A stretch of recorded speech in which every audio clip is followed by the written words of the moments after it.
Mikael, I want to go to.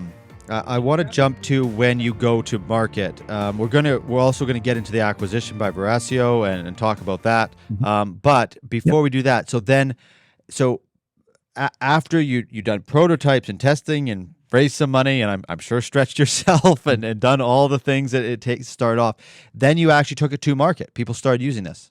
Yes, that's right, and that was very exciting, scary as well, but very exciting. And luckily, we did find clients around Sweden that wanted to try this out.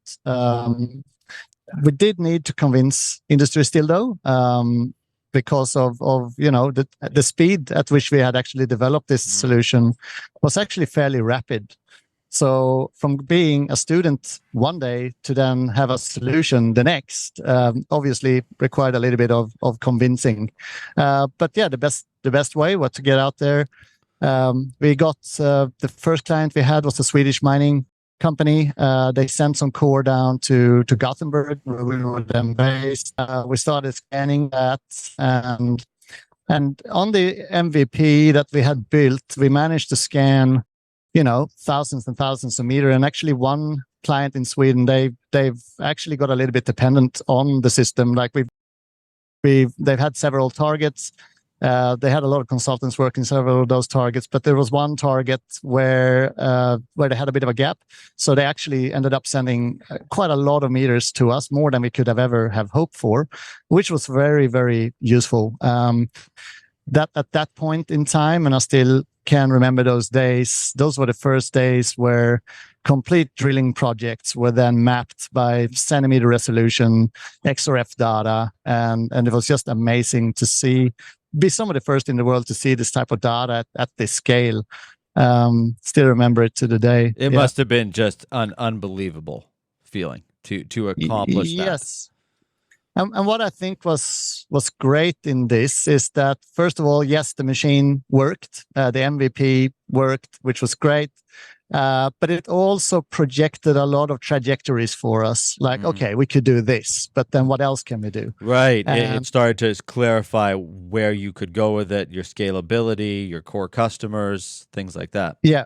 And we had to bring it then. At that point, we had to bring it from the MVP, which is a sort of a dumbed down version, just to convince ourselves, investors, everyone around, including clients, that this can work, into the actual real product, which is a more highly automated system that does things faster, more type of data coming out.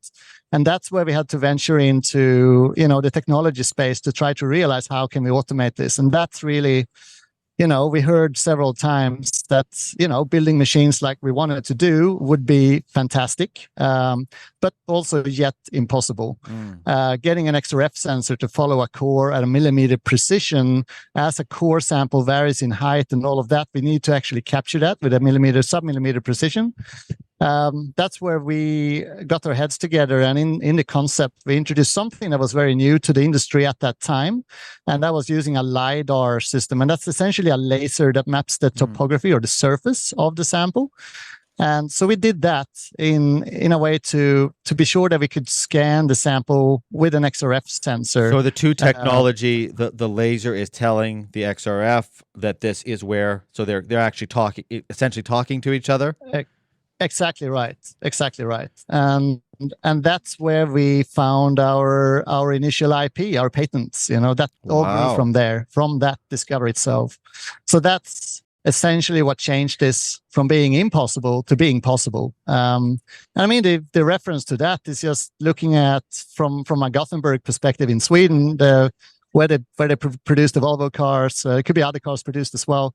But, seeing how they manage weld seams in that factory on these curved surfaces, using this type of systems, we realized, the impossible shouldn't be that impossible, really. Right. So I guess an important takeaway for us here, I think, is stepping into this mining industry with an engineering perspective rather than a geology perspective as such, probably enabled us to see solutions in ways that others might struggle at the time.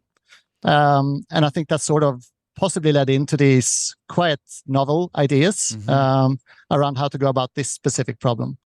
What Oh, sorry. what Go was ahead. so what was very exciting with that though is that base technology of a LiDAR mapping a sample for the purposes of XRF scanning, we realized that enables so much more. We could see how this technology just was a foundation of other spin-off data sets. And that was very important to us, was to be very close to the client. So when we did all the testing and all of that, we were literally spending time with the client, at the client, to understand what else do you do with your samples. Like, we measure them as well, and we also measure the density of them, and we do structural logging and a few different things, and we could immediately project how this LiDAR laser-based topographic data set could actually be used to solve other problems as well.